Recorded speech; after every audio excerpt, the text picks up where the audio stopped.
what's up? It's Boss. Back to make another quick video around how to make hot sauce, right? So this time I'm doing something a little bit different. I have some habaneros and garlic that have been fermenting for about 5 weeks. And I also have a batch of sauce I made about 90% of the way to completion, if you will. So it's kind of still pulpy and mashy. That's been in the fridge for about 5 weeks as well. I'm going to combine those two, add some seasonings, and see how it turns out. I think it'll be good, but let's see what happens. All right, so first thing we're going to have to do is get all of our habaneros cut up for our fermentation and our garlic as well. I was going to put the pineapple in here as well, but when I cut the pineapple open, it was kind of nasty. So this ferment's going to be smaller than I expected, but we've got our habaneros all cut up and ready to go now. Garlic, boom, magic. We're going to put these all in our fermentation vessel. In this case, I use a 32 ounce or 1 quart jar. That's perfect for me.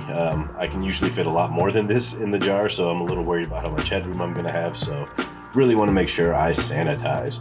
Everything has been freshly washed. That's about to go get a fresh wash, actually. Now I'm going to spray Star San. This is a kind of a instant, no rinse, food safe sanitizer, the way it's mixed here. I do not leave that excess in there though. I do go dump that out, but make sure everything is very, very sterile and clean, right? Bacteria and nasties are your enemy when you are doing a ferment. You want to make sure it's super, super clean. So we are ready now to toss our peppers into the jar. I would recommend wearing gloves if you don't do this a lot and you actually value your skin and hands. The peppers should be much fuller in here. We should be able to mash them all down, but we're going to go ahead and make our brine anyhow. I have 1 liter of water because I like to keep my math simple. 1 liter of water is approximately 1,000 grams. Switch my units. All right, plus the weight of the measuring cup. Clear it out. We're going to put in salt. You want to just use any salt that doesn't have iodine. I like sea salt. It's easy. It's available. Just nothing with iodine in it, right? So 35 grams should get us to about a 3.5% salt brine solution. Stir it up really good. Get that all dissolved, and then you'll be ready to pour. We watch it spin. Okay, I'm going to make a quick mess and then figure out the right tempo to pour this thing. You want to make sure your peppers are fully covered. In this case, again, I have a lot of headroom. You don't want this much headroom. That's why it's really important that things are sterilized. So this weight, again, wrong size weight. Look, you can do things the absolute right way, or you can do them the way they work. This works. Not the right way though. I have freshly washed our fermentation lid. It's got a little nipple in it to let gases out, but not back in. As fermentation is an anaerobic process, you're going to be off-putting gas that needs to escape, but you don't want the oxygen to come back in. I am spraying the outside of the jar one last time to make sure when I screw the lid on, everything is nice and sanitary. Tighten it up, and we are ready to go. So again, not ideal amounts in this jar. I should have packed it more full, but we're going to go ahead and put it here in my cabinet where it is going to sit and do its thing for about the next 5 weeks. And here it is. You can see it's clouded up. There's a little bit of calm yeast at the top, but no black nasties, no little gross fungal bacterial yuckies, right? We've got all of our ingredients laid out. We are going to go ahead and open up our fermented peppers and take a look inside. Again, a little bit of sediment, a little bit of calm yeast and stuff at the top, but that's simple to deal with. We're going to go ahead and scoop it all out so that we don't have to taste it. It's not dangerous. It just doesn't taste good. I'm going to go ahead and scoop this all out and then drain out the excess brine. Get the blender ready to go, of course, with the Star San. Again, make sure everything is clean. Take your fermented peppers, get rid of that weight. You don't want to put that in the blender. That would really, really not be good.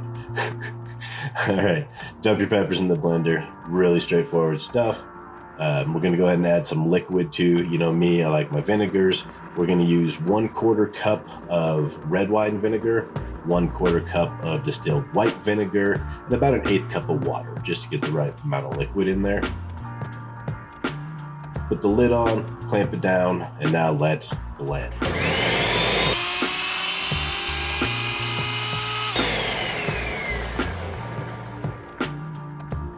Okay, so I'm a fan of this blender. First time using it for sauce. It smells really good. I'm gonna go ahead and add in the sauce that I've had in the fridge for the last 5 weeks. Again, this was made up to a point of a thick blend. This is habaneros, Fresnos, pineapple, a little bit of ghost pepper and scorpion powder. And we'll go ahead and add a little bit of water just to rinse out that jar. We're gonna add our spices. We've got turmeric, we've got oregano, we have cumin, we have paprika, we have mustard, onion, a little bit of garlic salt. And we're gonna go ahead and add some super hot pepper powders, an orange mix, a caramel reaper, and some smoked reapers. Blend it all up and it looks amazing. It smells incredibly hot in my kitchen right now. My wife was grabbing a knife to tell me to stop making hot sauce. No, I'm kidding. We're just getting to the really stinky part with that sexy pour. Look at that. Yeah, that's nice. Can't make a mess with that stuff. It's good stuff. All right, a little bit more water to rinse that out. And we are going to go ahead and turn the stove on. So you want to bring this up to a boil, a good boil, so that it really makes sure anything that could also be in there is killed. Before it gets to boiling, I'm going to add the lemon juice. You don't want to add that into a boiling pot. I'm doing this for flavor and also to, again, reduce that acidity, help with that shelf stability, and make sure that nothing can really survive in there that is a pathogen. Give it a good stir, and it will come to a boil in probably 7 to 8 minutes or so. And once it comes to a boil, we'll turn it down to a simmer. So let's let it do its thing, and we'll check on it in a minute. So you got a nice rich boil here. It smells so good in this kitchen. All right, stir it up a little bit. I'm gonna go ahead now and turn that down so we can simmer. We're gonna let that simmer for quite a while, right? Maybe 15 to 20 minutes or so. Nice, easy bubble in there. We don't want it to be too crazy. We don't want it to also be too calm. We're trying to evaporate away a lot of that water and liquid.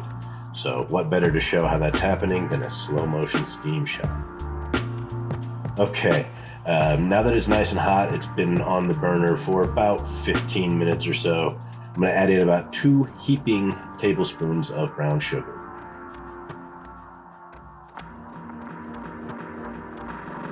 That'll help with the flavor, and then a little bit of xanthan gum. This is just to help act as kind of a thickening agent. Make sure you get a nice, smooth, even consistency that's not too runny.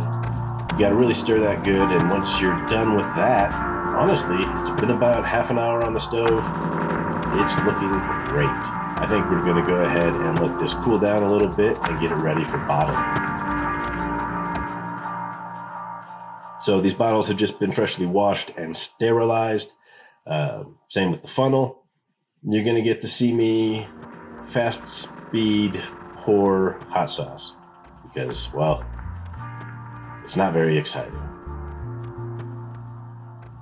Look at me go. I really need to work on evening out my pours. Not a single one of those matches any of the others. Try to get it all out. Even out your bottle as best you can. And that's it. We now have our hot sauce in bottles, cooling down. I'm going to set lids on them here in a second and really cool them down, and then we're going to go ahead on to our next step for getting them ready to send to our friends. Pull out the old heat gun. If you don't have a heat gun, you can use like a kettle, the steam off of the kettle, but you need a heat source. Put your shrink wrap lids on, turn the bottle upside down, and spin it maybe 6 to 8 inches away from the gun. I have mine on its lowest setting, so it's a little bit closer, but it's as simple as that. Print your labels, slap them on the bottles, and you got yourself a nice hot sauce. Fermented Munster. All right, now it's time for the fun part. I have my personal bottle of Fermented Munster. I gave it a silly name because I used some fermented peppers and I didn't use all fermented peppers. It's kind of a mashup, a little Frankenstein's monster, if you will. A Fermented Munster. Let's give it a taste test, see how it is. I have a feeling it's going to be hot. Smells like habaneros.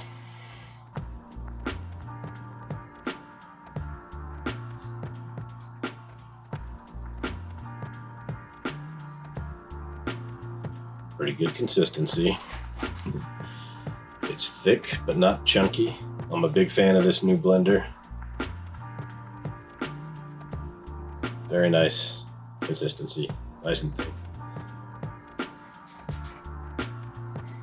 It really smells like peppers.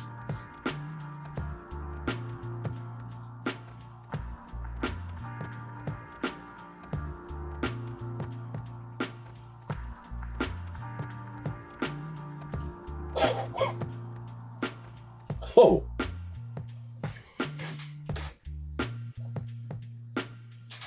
Whoa! Oh. It's hot. Very fruity though. Very fruity. The lemon juice helps to bring up a little bit of tartness, which is nice. Strong habanero flavor. Perfect. Some pineapple. You can taste the fermented peppers. You can get that tang. That burns though. I think the two different types of Reaper powder I put in, as well as the mixed orange super hots, really elevated that heat. I think this is good. I might add a little tiny bit more brown sugar next time.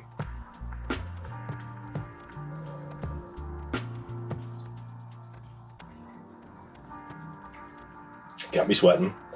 Still pretty hot. Starting to just break a little bit. It does have a good garlicky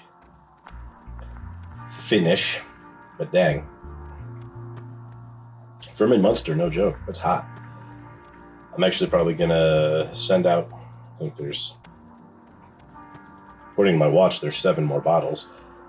I'm gonna send these out to a few people who I think will like them, who like really hot stuff, but I want to get some feedback, see if there's anything else that I should tweak before I actually lock this recipe in. But wow.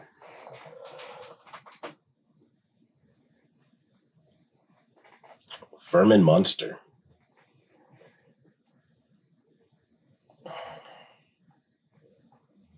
Yeah, I'm a fan, but I mean, I made it, so I'm biased. Maybe I'll pick one of you in the comments too. So if you really want to taste this sauce, leave a comment down below. I'll pick one person at random, maybe in about a week, and I will let you know who the winner is. So until next time, Fermented Munster. Peace.